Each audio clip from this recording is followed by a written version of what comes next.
The moment shattered like glass across the tasting room. 20 faces froze mid-bite, forks suspended in air as Viveka's voice sliced through the reverent silence that usually accompanied our weekly cheese evaluations. "These are trash," she screamed, her manicured fingers gripping my aging reports before hurling them directly at my face. I didn't flinch. Not when the papers struck my cheek. Not when they scattered across the polished concrete floor. Not even when the rush of blood to my face betrayed the composure I fought desperately to maintain. The cheese wheels on the table, products of my 3 years of relentless experimentation, sat forgotten as every eye in the room locked onto my public execution. "Months of work," Viveka continued, her voice dripping with theatrical disappointment. "And you bring me this amateur garbage? These aging profiles are inconsistent. The humidity fluctuation data makes no sense. And these flavor development notes read like they were written by a first-year student." My colleagues stared at their shoes, their laps, the ceiling, anywhere but at me.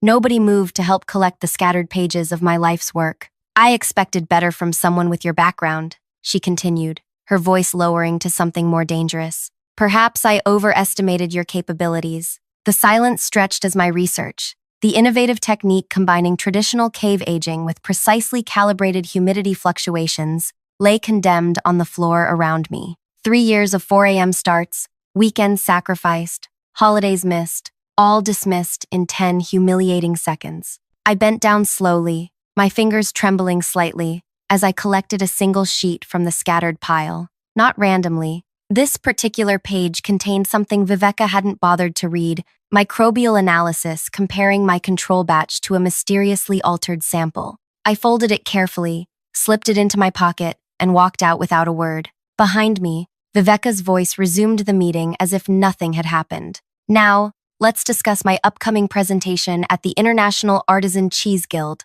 The hallway stretched before me, but I moved with purpose despite the hollow feeling spreading through my chest. Tucked in my pocket was the key to understanding what had really happened to my samples. I just needed time to process it. "Nora," a whispered voice followed me. Petra, my lab assistant, hurried after me, her eyes wide with concern. "She's flying to Lyon tomorrow. The guild invited her as keynote speaker at the Fromage Festival. She's presenting your techniques as her own research." I stopped walking, the final piece clicking into place. "By noon," Petra added, glancing nervously back toward the tasting room. "She'll have everything prepared for her grand reveal on the international stage."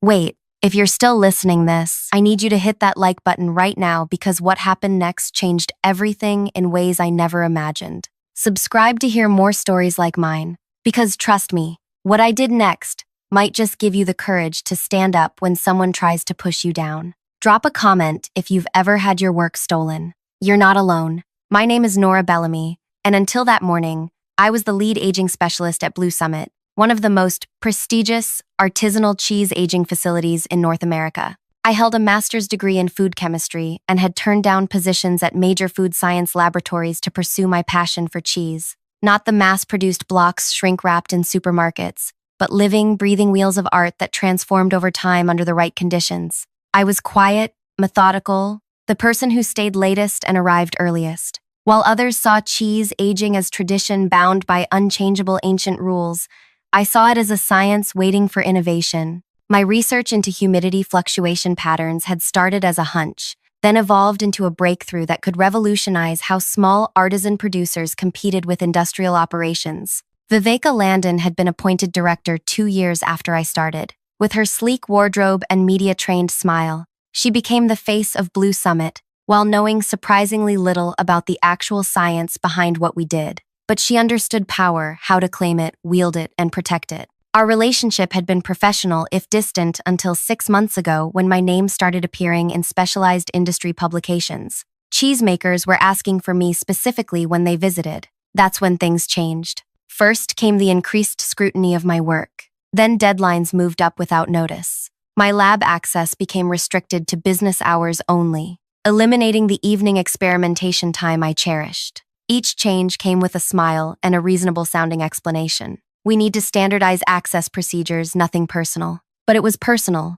I knew it the day I overheard her on a call, voice animated with pride. "Yes, my revolutionary aging technique is why our blue takes half the time and tastes twice as complex. My technique, my research, my life's work."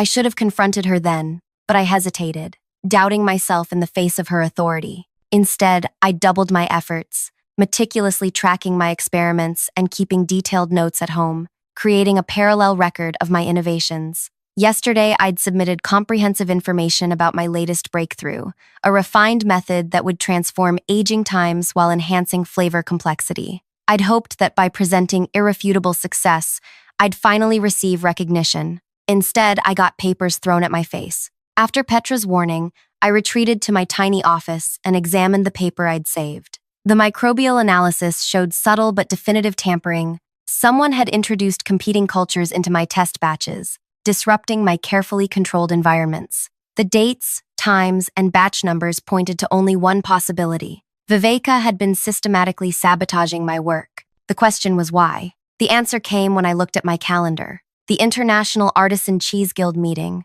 the most prestigious gathering in our industry, started tomorrow in Lyon, France. Viveka's keynote address was scheduled as the opening presentation, where she would unveil her groundbreaking aging techniques. I stared at my computer as notifications began appearing on the Guild's website. Revolutionary aging techniques revealed. Viveka Landon's keynote not to be missed. My hands trembled as rage and helplessness fought for dominance. What could I possibly do?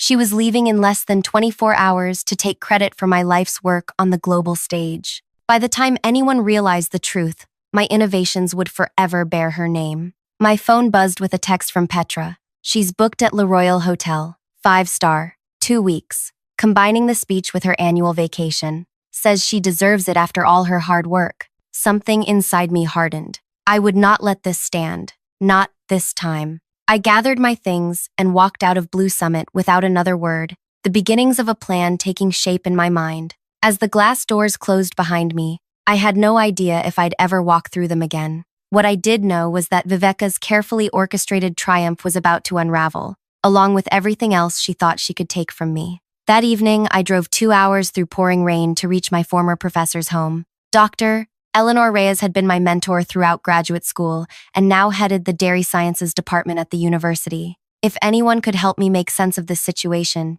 it would be her. Eleanor answered her door in reading glasses and a worn sweater, surprise crossing her face. "Nora, what brings you here so late?" "I need your help," I said, water dripping from my hair onto her welcome mat. "Everything I've worked for is about to be stolen." Inside her warm kitchen, I spread my evidence across her dining table, the microbial analysis showing tampering, my original research notes, and printouts of Viveka's Guild presentation abstract that mirrored my methodology almost word for word. Eleanor examined each page meticulously, occasionally asking clarifying questions. When she reached the tampered sample data, her expression darkened. "These modifications to traditional aging, they're brilliant, Nora," she said, examining my charts. "And you have irrefutable evidence she's sabotaging your work?" "Yes," I said, my voice smaller than I intended. "But what can I do? She leaves tomorrow morning. By the time I could pursue any official channels, she'll have presented my research to the entire industry as her own."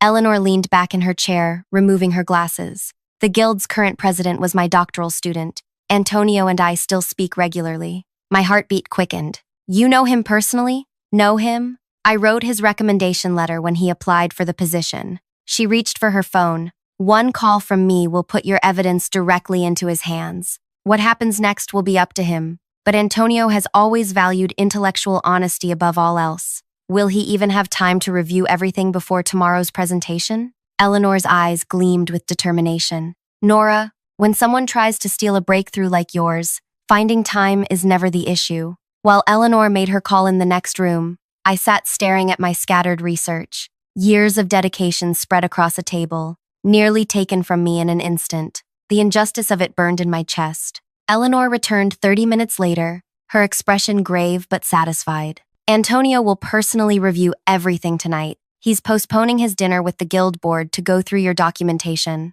"And if he believes me?" I asked. "Then Viveka will have some very uncomfortable questions to answer before she takes that stage," Eleanor said. "He's promised to call me by morning with his decision." That night, I barely slept on Eleanor's guest bed, checking my phone obsessively. At 5:17 a.m., Eleanor knocked on my door, fully dressed and holding 2 mugs of coffee. "Antonio called." He spent half the night verifying your documentation against what Viveka submitted to the guild. Eleanor handed me a mug. He said the similarities are beyond coincidental. They're unmistakable. What happens now? The guild takes academic integrity seriously. Antonio has sent a formal inquiry to Viveka, requiring immediate clarification about the origins of her research. She'll need to address these apparent inconsistencies before being allowed to present. Relief washed over me, followed quickly by anxiety. She'll blame me, say I'm jealous or trying to sabotage her. She might, Eleanor agreed, but the evidence speaks for itself. Your dated notes,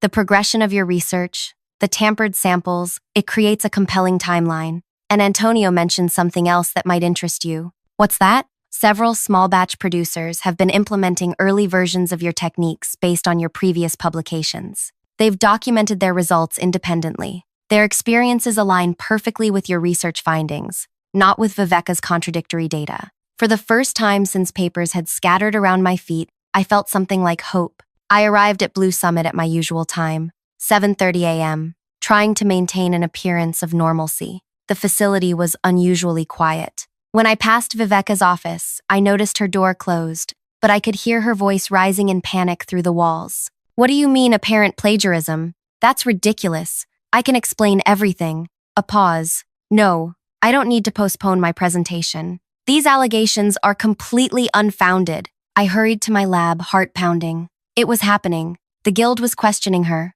Within an hour, word began spreading through Blue Summit like wildfire. Petra slipped into my lab, eyes wide. Viveka's been on the phone all morning. Something about the guild requesting clarification on her research. She's livid. Do you know if she's still leaving today? I asked, carefully keeping my voice neutral. Her flight's at noon, but the way things are going. Petra glanced over her shoulder before continuing. The guild's questioning the originality of her presentation. Everyone's talking about it. Throughout the morning, tension mounted. Viveka emerged occasionally, shooting venomous glares at everyone she passed. Her phone rang continuously. Each time she answered, her voice grew more strained. At 11 a.m., she stormed into my lab, face flushed with rage. "What did you do?" she demanded, keeping her voice low despite her evident fury. I looked up from my microscope with practiced calm. "I'm examining the camembert cultures. Did you need something, Director Landon?" "Don't play innocent. The guild is questioning my research.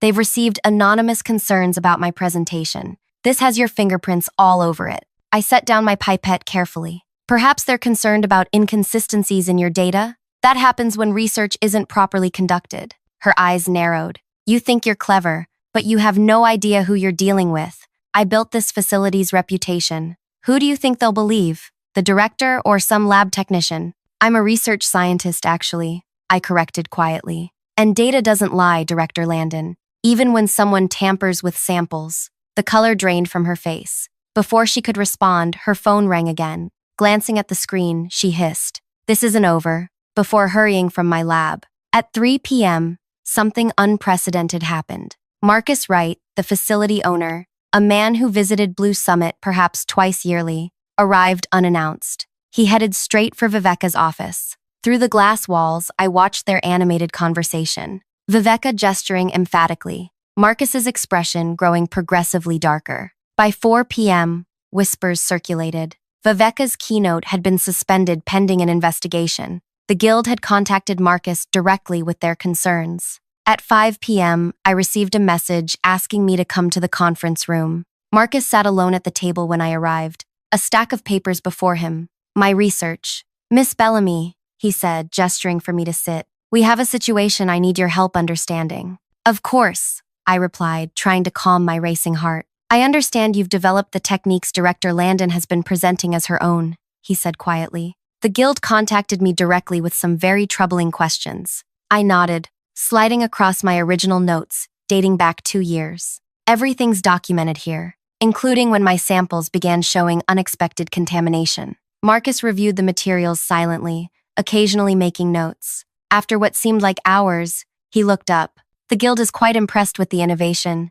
your innovation. They've asked if you might consider speaking in Director Landon's place." My breath caught. "In Lyon? At the Fromage Festival?" "Yes. They've offered to rearrange the schedule to accommodate you, should you agree." Through the glass wall, I watched as Viveka cleaned out her desk, face contorted with fury. Her assistant confirmed she'd canceled her non-refundable five-star accommodations in Lyon. I would be honored to present my research, I said finally. Marcus nodded, relief evident in his expression. Excellent. The company will cover all your expenses, of course, and we should discuss your position here moving forward. I believe a promotion is long overdue. As I passed Viveka on my way out, she stood by the elevator, her personal items packed in a cardboard box. Our eyes met briefly. I could have said many things in that moment, expressed anger, satisfaction, or even pity. Instead, I chose words I knew would land most effectively. Some innovations age well, I said softly.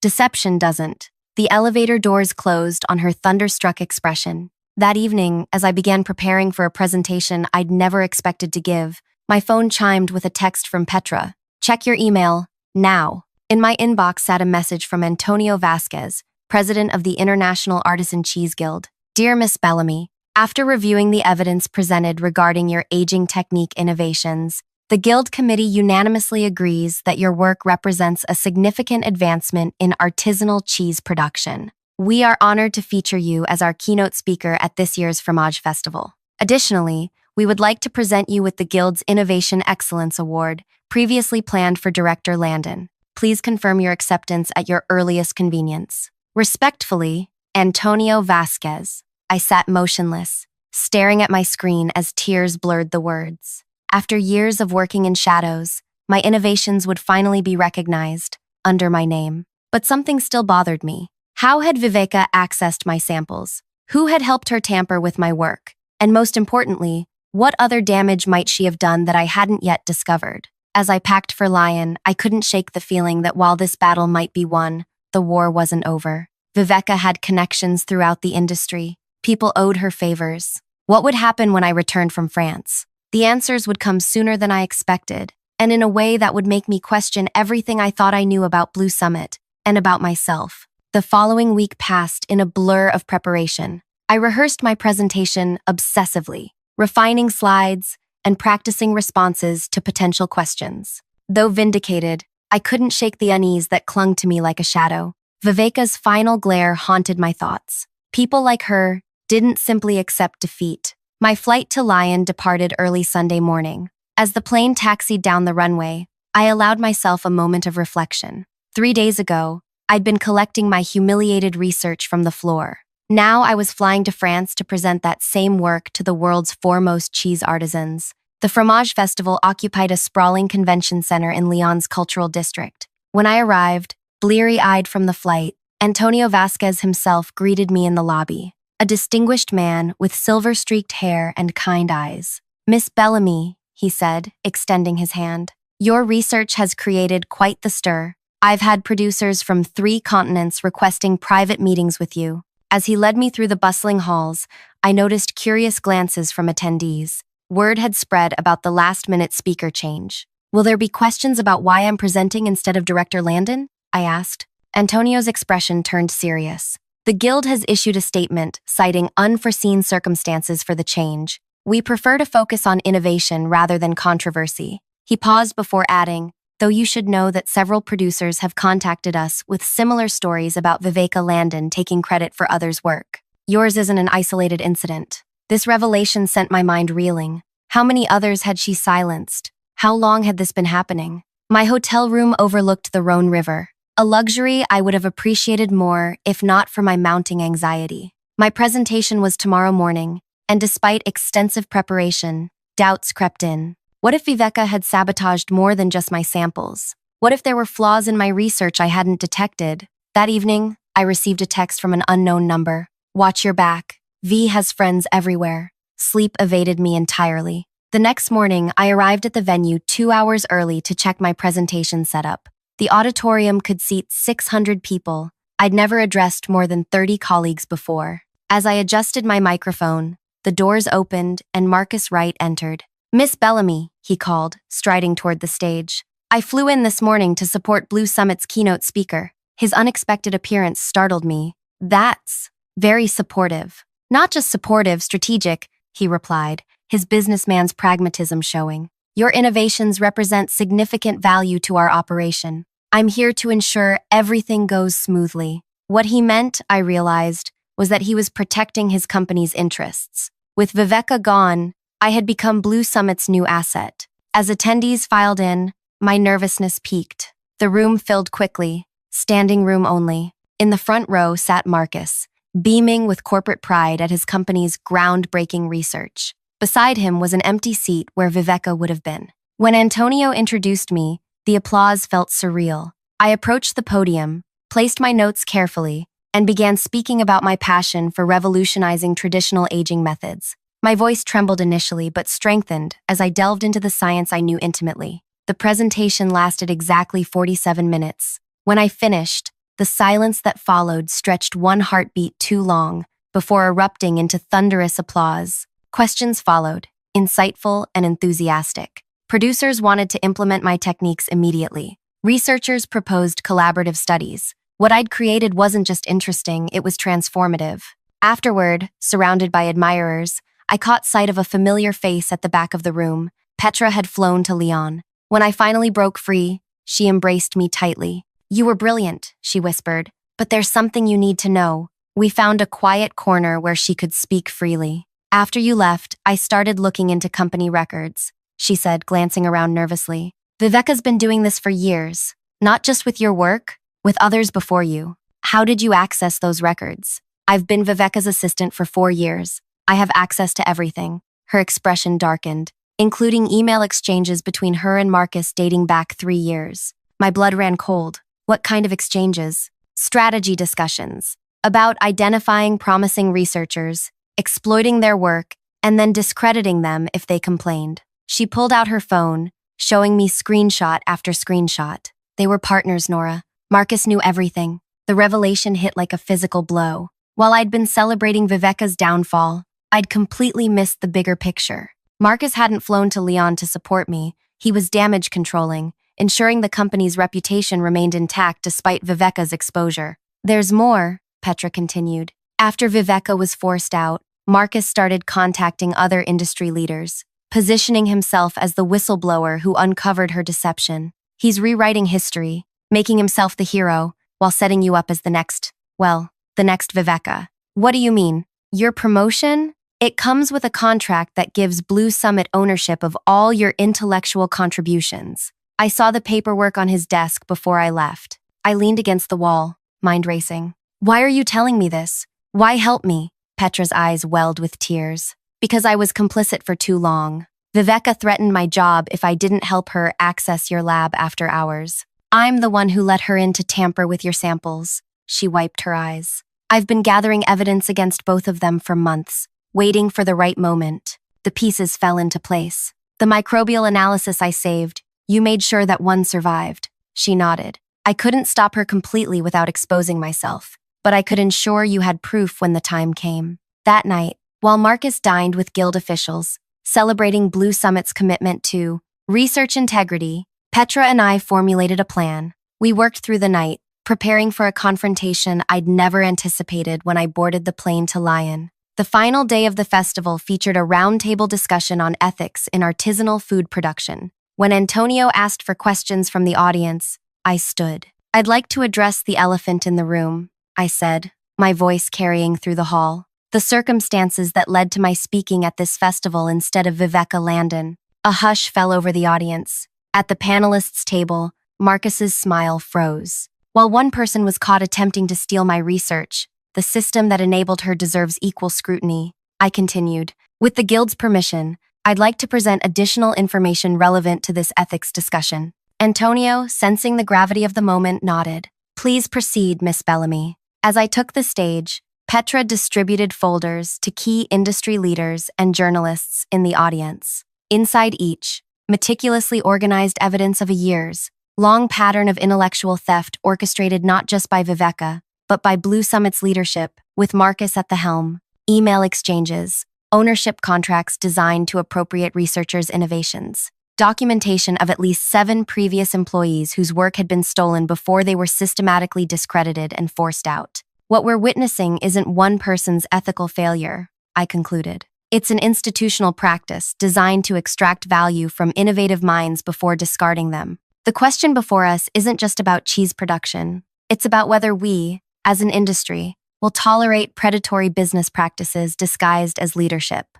Marcus lunged for the microphone, but Antonio intercepted him. Mr. Wright, in light of these allegations, the Guild will need to conduct a thorough investigation before continuing any relationship with Blue Summit. The room erupted in chaos. Questions shouted, cameras flashing, Marcus attempting to regain control of the narrative. Through it all, I stood firm, finally understanding that true revenge wasn't about destroying Viveka. It was about dismantling the entire system that had empowered her. By that evening, the story had spread throughout the festival. 3 former Blue Summit employees contacted me, offering to corroborate my claims. Industry leaders pledged to review their relationships with the company. The Guild announced the formation of an ethics committee to establish new standards for research attribution. As I packed my belongings, preparing to return home to an uncertain future, my phone buzzed with a news alert. Blue Summit shares plummet amid scandal. Board calls emergency meeting. Another text followed from Eleanor.